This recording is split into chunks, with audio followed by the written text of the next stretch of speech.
Nizam Institute of medical sciences, NIMS Hyderabad లోపల BSc nursing, BPT, ఏహెచ్ఎస్‌కి సంబంధించి online application చేసుకున్న తర్వాత ఎవరైతే హార్డ్ కాపీస్ సబ్మిట్ చేసిర్రో, ఈ హార్డ్ కాపీస్ రీచ్ అయినాయా? కాలేదా? అని చెప్పి ఎట్లా చెక్ చేసుకోవాలి అనేది మనం ఈ వీడియో లోపల డీటెయిల్‌గా మాట్లాడుకుందాం. సో, అందరూ ఆన్‌లైన్ అప్లికేషన్ చేసుకున్నారు. ఆన్‌లైన్ అప్లికేషన్ చేసుకున్న తర్వాత హార్డ్ కాపీస్ కూడా most of the people submit చేసిర్రు. ఎందుకంటే మీరు హార్డ్ కాపీస్ సబ్మిట్ చేసినప్పుడు మాత్రమే మనకు అప్లికేషన్ అనేది కన్సిడరేషన్‌కి తీసుకోవడం అయితే జరుగుతది అని చెప్పి నేను ప్రీవియస్‌గా చాలా వీడియోస్ లోపల చెప్పిన. సో, ఇప్పుడేంది కదా అంటే మీరు ఆన్‌లైన్ అప్లికేషన్ చేసుకున్నారు. హార్డ్ కాపీస్ పంపిర్రు. బట్ వాళ్ళకి రీచ్ అయినాయా? కాలేదా? సో, రీచ్ కాకపోతే మనం ఏం చేయాలి? అని చెప్పి ఈ వీడియో లోపల మనం డీటెయిల్‌గా మాట్లాడుకుందాం. సో, మీకు క్లియర్‌గా అర్థం కావాలంటే ఈ వీడియోని స్కిప్ చేయకుండా చూడుర్రి. అండ్ మీరు ఒకవేళ మన ఛానల్ కొత్తగా వస్తే పక్కాగా సబ్స్క్రైబ్ చేసుకొని మీ ఫ్రెండ్స్ అందరికీ ఈ వీడియోని షేర్ చేయండి. మనం ప్రీవియస్‌గా Nizam Institute of medical sciences, NIMS హైదరాబాద్‌కి సంబంధించి చాలా వీడియోస్ చేసుకున్నాం. అండ్ ఫర్దర్‌గా ఏ అప్డేట్ వచ్చినా మిస్ చేయకుండా వీడియోస్ చేసుకుంటాం కాబట్టి పక్కాగా సబ్స్క్రైబ్ చేసుకొని పెట్టుకోరి. And when it comes to NIMS, so, మీకు కొంచెం ఇన్ఫర్మేషన్ చెప్పాలి ఫస్టు. సో, దాని తర్వాత మనం అయితే ఈ హార్డ్ కాపీస్ గురించి మాట్లాడుకుందాం. సో, ఫస్ట్ ఆన్‌లైన్ అప్లికేషన్ చేసుకున్న ప్రతి ఒక్కరు కూడా ఏం చేయాలి? హార్డ్ కాపీస్‌ని పంపాలి. ఎప్పటి వరకు? బిఫోర్ 14థ్ జులై 2026 5 పీఎం. ఓకేనా? చాలా మందికి నేను ఇన్ఫర్మేషన్ అనేది ఇన్‌స్టాగ్రామ్ లోపల ఆల్రెడీ ఒక వీడియో చేసి పెట్టిన. సో, చాలామందయితే వాళ్ళు అప్లికేషన్ చేసుకున్న ప్రతి ఒక్కరు కూడా హార్డ్ కాపీస్‌ని సైన్ పెట్టి సబ్మిట్ చేసొచ్చిర్రు. ఓకేనా? సో, బై క్యాండిడేట్ కొంతమంది ఇచ్చొచ్చిర్రు. అండ్ లేదు అన్న సిట్యుయేషన్ లోపల ఇండియన్ పోస్ట్ త్రూ కూడా పంపినోళ్ళు చాలామందయితే ఉన్నారన్నట్టు. సో, మనం పంపినాం. కానీ వాళ్ళకి రీచ్ అయిందా? కాలేదా? అనేది ఇక్కడ క్వెషన్ మార్క్. సో, ఇది రీచ్ అయినప్పుడు మాత్రమే ఓకేనా? వాళ్ళు చూసినప్పుడు మాత్రమే మన పేరనేది మెరిట్ లిస్ట్ లోపల వస్తది. మనం కౌన్సెలింగ్ లోపల పార్టిసిపేట్ చేయొచ్చు.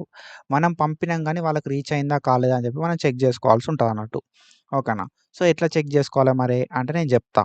ఒకవేళ సో, కొంతమందికైతే మెసేజెస్ అయితే వస్తాయన్నట్టు. అక్నాలెడ్జ్‌మెంట్ అని చెప్పి. ఓకేనా? సో, మీ అప్లికేషన్ అనేది రీచ్ అయింది అని చెప్పి ఒక అక్నాలెడ్జ్‌మెంట్ అనేది వస్తదన్నట్టు. కొంతమందికి మెసేజెస్ వస్తాయి. అండ్ కొంతమందికి ఈమెయిల్స్ అయితే వస్తాయన్నట్టు. రీచ్ అయితే. ఓకేనా? సో, రీచ్ కాకపోతే మనకు మెసేజ్ ఆర్ ఈమెయిల్ అనేది రాకపోవచ్చు. సో, మెసేజ్, ఈమెయిల్ రాకపోయినా కూడా మనమైతే లాగిన్ అయితే చెక్ చేసుకోవచ్చన్నట్టు. మన అప్లికేషన్ స్టేటస్ ఏంటిది అని చెప్పి. ఒకవేళ మన అప్లికేషన్ స్టేటస్ లోపల సో, ఎట్లాంటి ఇన్ఫర్మేషన్ లేదు అంటే మాత్రం మీరు వాళ్ళకి కాల్ అయితే చేయాల్సి ఉంటదన్నట్టు. లేదు అంటే associate dean academic to second floor old OPD బ్లాక్‌కి డైరెక్ట్ ఎళ్లి మనమైతే వాళ్ళకి చెప్పాల్సి ఉంటదన్నట్టు. ఓకేనా? సో, వాళ్ళని కాంటాక్ట్ కావాలి. లేదంటే వాళ్ళకి చెప్పాలి. నా అప్లికేషన్ స్టేటస్ లోపల చూపెడతలేదు అని చెప్పి. సో, ఎప్పుడు చెప్పాలి మరి అనంటే మీరు హార్డ్ కాపీ సబ్మిట్ చేసిన తర్వాత 1 వీక్ వరకు మనకు అప్డేట్ అయితది. ఓకేనా? హార్డ్ కాపీస్ సబ్మిట్ చేసిన తర్వాత 1 వీక్ వరకు మనకు అప్డేట్ కావడం అయితే జరుగుతదన్నట్టు. సో, అప్లికేషన్ రిసీవ్డ్ అని చెప్పి. ఒకవేళ అప్డేట్ కాకపోతే మాత్రం మనం వాళ్ళకైతే కాంటాక్ట్ అవ్వాల్సి ఉంటది. ఓకేనా? సో, కాల్ చేయడమో మనకిక్కడ నంబర్ ఇచ్చిర్రు. ఈ నంబర్‌ని నోట్ చేసుకొని పెట్టుకోరి. ఇది నిమ్స్‌కి సంబంధించిన హెల్ప్‌లైన్ నంబరు. ఓకేనా? సో, వాళ్ళకి కాల్ చేయిర్రి. ఒక 1 వీక్ వరకు రీచ్ కాకపోతే మనం మన సైడ్ నుండి ఎఫర్ట్ పెడతాం కాబట్టి వాళ్ళు రికగ్నైజ్ చేసి ఏదో యాక్సెప్ట్ చేస్తారన్నట్టు. సో, 1 వీక్ తర్వాత మనం ఏం చేయలేం. వితిన్ ద 1 వీకే అప్లికేషన్ రీచ్ కాకపోతే మనం ట్రై చేసి ఏదో చేయడానికి ఛాన్స్ అయితే ఉంటది. రిక్వెస్ట్ చేస్తే యాక్సెప్ట్ చేస్తారు. ఓకేనా? సో, కాబట్టి ఏందంటే మీరు మీ అప్లికేషన్ స్టేటస్‌ని ఆన్‌లైన్ లోపల చెక్ జేసుకోవాల్సుంటది. మెసేజ్ వచ్చిందా? రాలేదా? ఈమెయిల్ వచ్చిందా? రాలేదా? అనేది పక్కకు పెట్టి మీరు ఆన్‌లైన్ లోపల చెక్ జేసుకోవాలి. ఎట్లా చెక్ జేసుకోవాలి అనేది మాట్లాడుకునే దానికంటే ముందు మీరు మన ఛానల్ కొత్తగా వస్తే పక్కాగా సబ్స్క్రైబ్ చేసుకోర్రి. ఇది first thing. And second thing ఏంది అంటే మనం అనల్జెసిక్ గైడెన్స్ అని చెప్పి ఒక గైడెన్స్ ప్రోగ్రామ్‌ని స్టార్ట్ చేసినాం. చాలా తక్కువ సబ్స్క్రిప్షన్ తోటి నిమ్స్‌కి సంబంధించి గైడెన్స్ అయితే ప్రొవైడ్ చేస్తామన్నట్టు.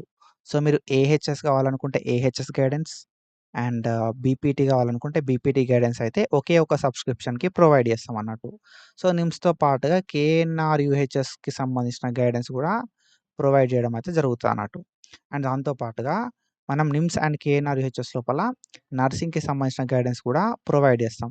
సో, మీరు కాలేజ్ లోపల జాయిన్ అయ్యేంత వరకు నేను లైవ్‌లు పెడుతూనే ఉంటా. ఆ లైవ్‌లలో మీరు నన్ను డౌట్స్ అయితే అడగొచ్చు.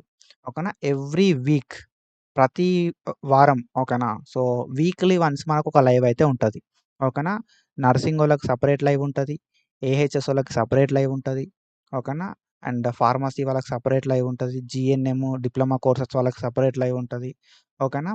సో మనకు అగ్రికల్చర్, వెటర్నరీ, హార్టికల్చర్కి సంబంధించి సపరేట్ లైవ్స్ అయితే ఉంటాయి. If you are interested subscription తీసుకొని లైవ్లోకి అటెండ్ కారి, ఓకేనా.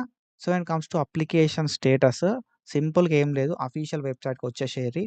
అఫీషియల్ వెబ్సైట్కి వచ్చి ఇక్కడ మనకు అప్లై ఆన్లైన్ అని చెప్పి ఉంటుంది అన్నట్టు, ఓకేనా. సో అప్లై ఆన్లైన్ అని చెప్పి ఉంటుంది, అప్లై ఆన్లైన్ మీద క్లిక్ చేయరు, ఓకేనా. అఫీషియల్ వెబ్సైట్కి వచ్చి అప్లై ఆన్లైన్ మీద క్లిక్ చేయండి. అప్లై ఆన్లైన్ మీద క్లిక్ చేయడంతో మనకు వెబ్సైట్ అనేది ఇట్లా ఓపెన్ అవుతుంది, ఓకేనా. కొంచెం జస్ట్ ఏ సెకండ్, సరే క్లోజ్ అవుతలేదు, ఓకే. అప్లై ఆన్లైన్ మీద క్లిక్ చేయరు. సో అప్లై ఆన్లైన్ మీద క్లిక్ చేయడంతో మనకు వెబ్సైట్ అనేది ఇట్లా ఓపెన్ అవుతుంది. ఇక్కడ మనం ఏం చేయాల్సి ఉంటుంది అంటే మన అప్లికేషన్ నెంబరు, మన పాస్వర్డ్, అప్లికేషన్ నెంబర్ ఇచ్చి, పాస్వర్డ్ అంటే date of birth without slashes, ఓకేనా, ఇచ్చి క్యాప్చా కొట్టి లాగిన్ మీద క్లిక్ చేయాలి. క్లిక్ చేయడంతో మనకు వెబ్సైట్ అనేది ఇట్లా ఓపెన్ అవుతుంది, ఓకేనా. సో మీ అప్లికేషన్ నెంబరు ఇక్కడ చూపెడుతుంది, వెల్కమ్ అని చెప్పి మీ నేమ్ చూపెడుతుంది, లేకపోతే అప్లికేషన్ నెంబర్ చూపెడుతుంది. సో దాని తర్వాత ఏంటంటే మనకి ఇక్కడ కింద చూపెడుతుంది బ్రో, మెయిన్గా మీరు చూసుకోవాల్సింది ఏంటంటే కింద వ్యూ ఫిల్డ్ అప్లికేషన్ ఫామ్ అని ఉంటుంది, అండ్ దాని తర్వాత వ్యూ అప్లికేషన్ స్టేటస్ అని చెప్పి ఉంటుంది అన్నట్టు. సో మీరు ఏం చేయాల్సి ఉంటుంది అంటే వ్యూ అప్లికేషన్ స్టేటస్ మీద క్లిక్ చేయాలి. క్లిక్ చేసిన తర్వాత మనకి ఇక్కడ చూపెడుతుంది అన్నట్టు స్టేటస్ ఏంది, అప్లికేషన్ రిసీవ్డ్ అని చెప్పి ఉంటుంది.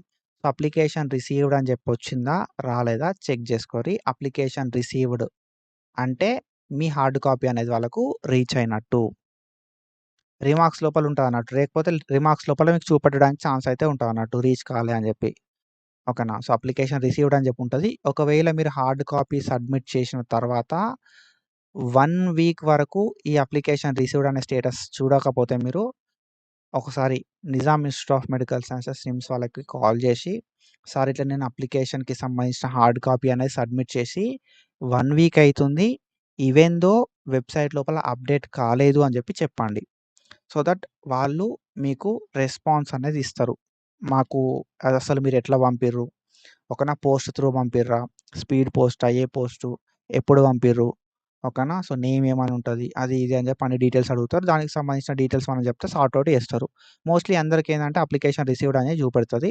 ఒకవేళ రిసీవ్డ్ అని లేకపోతే మాత్రం వితిన్ 1 వీక్ వాళ్ళని కాంటాక్ట్ అవ్వడానికి ట్రై చేయరి, ఓకేనా. సో ఐ హోప్ మీకు క్లియర్గా అర్థమైందని చెప్పి అనుకుంటున్నా. ఒకవేళ అర్థమైతే మాత్రం డెఫినెట్గా మన ఛానల్ని సబ్స్క్రైబ్ చేసుకొని సపోర్ట్ చేయండి. If you are interested Nizam institute of medical sciences NIMS హైదరాబాద్కి సంబంధించి and college Narayanarao university of health science సంబంధించిన గైడెన్స్ కావాలి అంటే మాత్రం అనల్జెసిక్ ట్యూటర్ అనే యాప్ ప్లే స్టోర్ లోపల ఉంటుంది, డౌన్లోడ్ చేసుకొని సబ్స్క్రిప్షన్ తీసుకొని లైవ్లకి అటెండ్ అవ్వండి. So do follow us for more content. Thank you so much, signing of.